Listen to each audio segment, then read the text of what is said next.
Bienvenue aux Petites Jasettes pédagogiques. On est réunis ce soir un peu partout dans la province pour parler d'un sujet qui est très, très, très important tout de suite dans la réalité qu'on vit dans le domaine de la petite enfance. Donc, bienvenue à cette édition des Petites Jasettes pédagogiques et merci énormément d'être là ce soir. Mon nom c'est Émilie Boyer, je suis étudiante et je travaille à Timmins.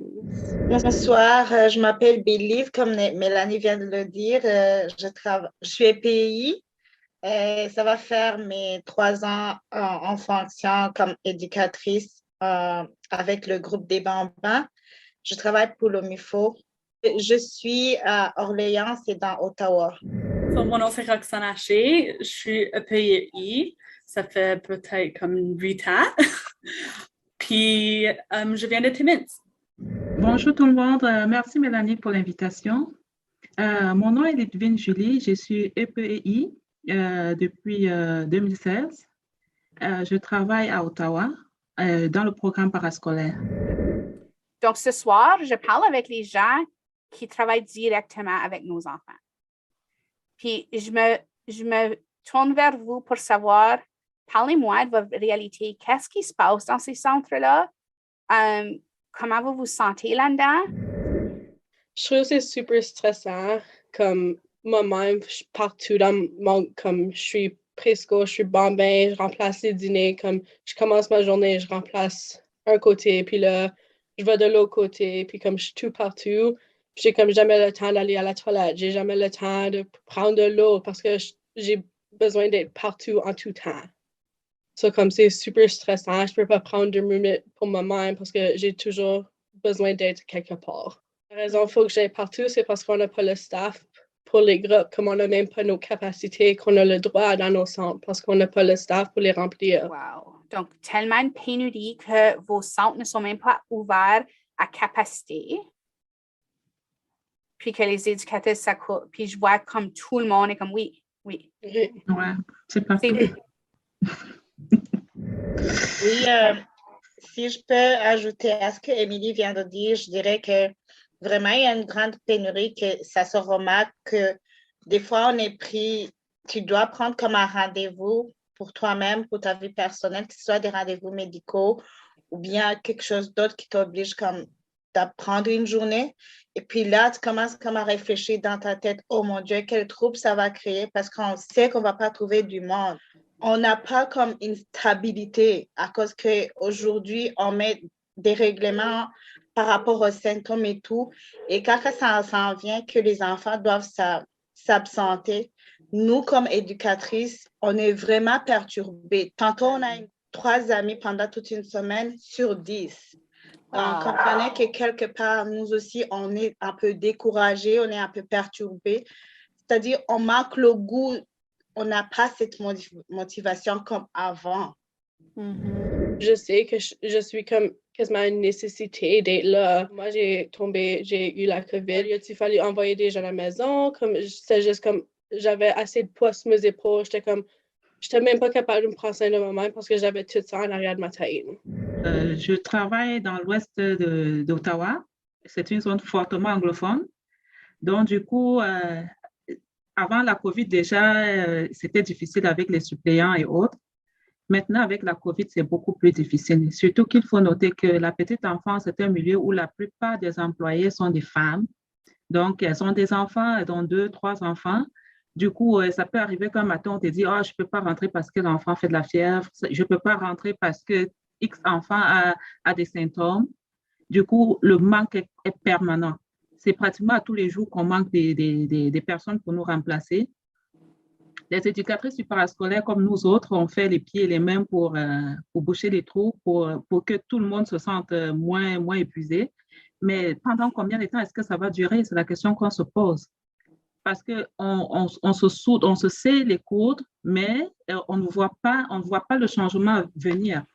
Parce que si au moins on se serrait les coudes et puis on voyait que bon, d'ici 2 ou 3 mois, on peut avoir des suppléants, il n'y en a pas. Il y a des collègues qui ont pris des congés sabbatiques, on les comprend, ils sont brûlés. C'est difficile au travail, mais là, lorsque tu arrives à la maison, est-ce que tu es capable de te détendre un peu ou est-ce Je vois des noms. OK, donc parle-moi de Non, ça. Qu'est-ce on qui dit te souvent, reste? Tu sais, qu'est-ce qui te reste quand tu arrives chez vous? Qu'est-ce qui te reste à la fin de la journée?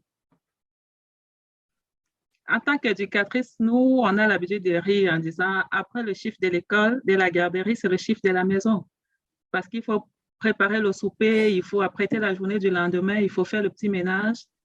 On n'a pas de répit. Et le lendemain, l'horloge reprend. Nous, c'est 7 heures, on doit être là. On n'a pas vraiment beaucoup de choix, hein. Et puis, je vais peut-être enjamber.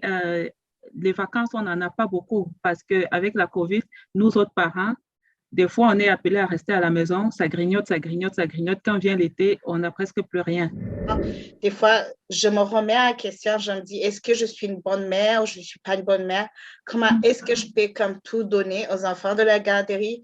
Puis arriver à la maison, c'est comme à chaque fois, j'ai dit à mes enfants, écoute, vous devez bien écouter parce que la maman est fatiguée. C'est comme, je les prive quelque part la vie qu'ils doivent avoir avec moi, mais c'est comme ça. Je suis là, je travaille avec des petits, ça demande de l'énergie. Et après, je me retrouve vraiment avec zéro énergie pour mes enfants propres à moi.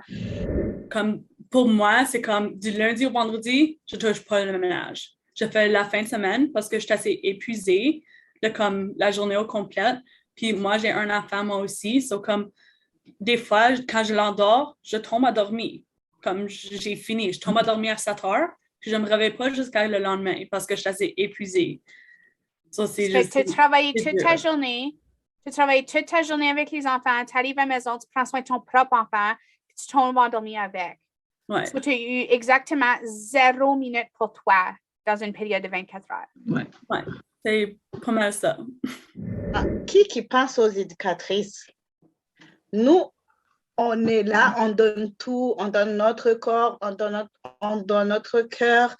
Puis, il y a ma collègue qui dit toujours, mais Bélise, est-ce que tu réalises qu'à la fin de la journée, on parle du matin au soir, on ne s'assoit pas, donc on parle, et elle me dit, qui vraiment pense aux éducatrices? Puis ça, c'est une question qu'elle m'a toujours répétée. Je lui dis, tu sais, tu as raison. Surtout en sortant de COVID, qui pense aux éducatrices? Vraiment comme, je ne sais pas, qui est capable de se mettre dans notre peau puis voir, les éducatrices, vraiment, ils en disent tellement de choses qu'ils devraient être comme, avoir une autre place dans la société que celle que l'on nous donne.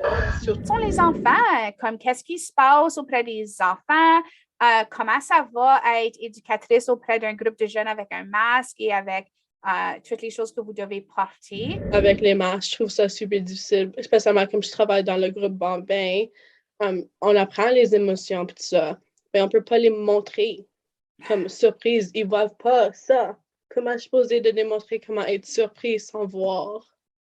So, je trouve que c'est super difficile de comme démontrer puis comme de leur apprendre certaines choses. Puis même quand tu chantes des chansons comme, disons, ABC, ben, tu veux voir comment que tu peux prononcer les mots avec tes lèvres, mais tu peux pas. Ils voient pas. Parce que le groupe des Bambins, ce sont des enfants en plein développement sur le point émotionnel. Puis là, vraiment, c'était vraiment difficile avec moi de voir que je ne dois pas accepter que l'enfant vienne en courant quand que j'ouvre la porte pour me donner un câlin. Puis que si oui, j'accepte, il faut que je mette quelque chose pour me séparer avec lui. Là, j'ai dit, ça, c'est un grand défi pour moi. Je ne suis pas capable. Et heureusement, ça n'a pas pris beaucoup de temps. On a enlevé les couvertures. Mais jusque-là, ça reste vraiment quelque chose de difficile pour nous autres qui sont avec ces petits-enfants qui ont besoin de l'amour, qui ont besoin de l'empathie. Comme en tant qu'éducatrice, on a le droit de tisser des liens avec les enfants, mais maintenant, c'est pas facile, vraiment. C'est pas facile d'offrir cet amour aux enfants. En plein développement socio-affectif, là. Plein. C'est le cœur, c'est la base, c'est comme le temps primordial. Puis on est en train de leur enlever ça. On est en train de leur priver de quelque chose qui est essentiel à leur développement. On fait un câlin à distance, il accepte, mais tu vois qu'il n'est pas content. Ce n'est pas ce qu'il veut. Il a besoin de ce contact-là. Il a vraiment besoin de ce... C'est plus que ce qu'il veut, c'est ce qu'il a besoin. Oui, exactement. Dans la pandémie l'année dernière, le comportement a changé. Le comportement a beaucoup changé. J'ai eu des enfants autistes avec lesquels j'ai travaillé.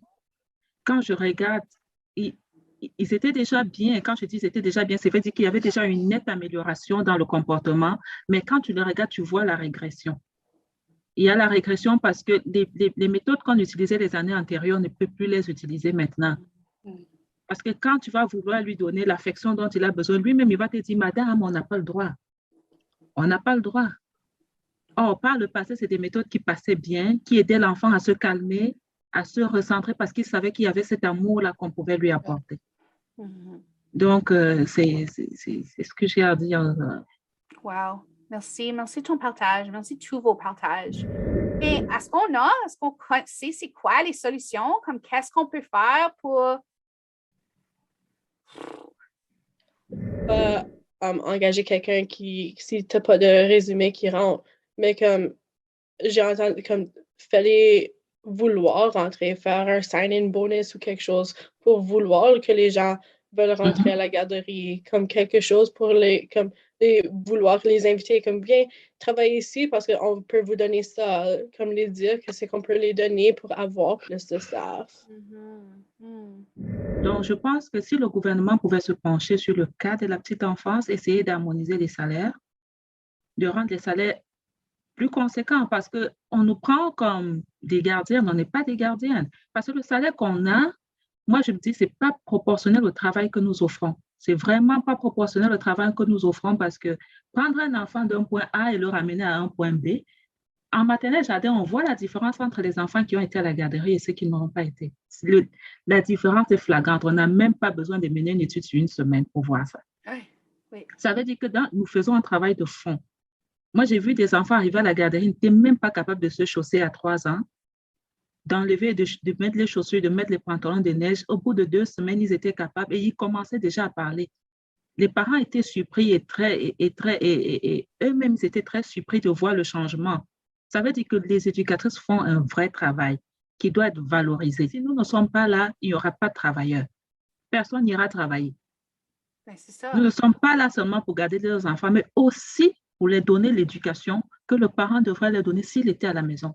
C'est de notre mieux, même si vraiment ça vient à l'encontre des valeurs de la petite enfance, comme quoi les enfants viennent à la garderie ou à l'école pour socialiser, mais que là, la socialisation est rendue difficile à cause des restrictions que nous vivons à chaque jour. Les éducatrices, ça me fait mal au cœur quand nous autres, on a besoin de services de garde d'urgence pour nos enfants et que là, on vient signaler que non, les éducatrices ne sont pas des travailleurs essentiels. Moi, je ne suis pas aujourd'hui là. Les parents que je dois servir aujourd'hui, qu'est-ce qu'ils allaient faire? Vraiment, on est en dernier quand on passe aux travailleurs essentiels. Oui. Et quand, comme Ludivine vient de le dire, c'est une grande tâche. Très grande tâche. Comme, imagine quand un parent vient te dire le soir, comment vous faites pour garder tout un groupe de 10 jeunes? Moi, lui, à la maison, je ne suis pas capable. Puis là, quand les parents pensent comme ça et que tu vois qu'à la fin, tu n'es pas considéré comme quelqu'un qui a une valeur au milieu d'une société, au milieu de la communauté. Quand on est en train de prendre des mesures pour des gens importants dans la société, vraiment penser aux éducatrices. Sincèrement, si on passe aux gens qui sont à la base, on est là, nous sommes là, c'est la réalité. Oui. Et on fait de notre mieux. Je pense qu'on fournit tellement d'efforts. On est au service de la vie, quoi. On est la base.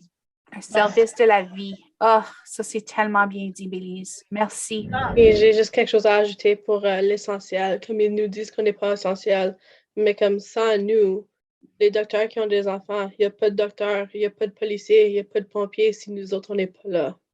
Sans nous, il n'y a pas les autres. Oui.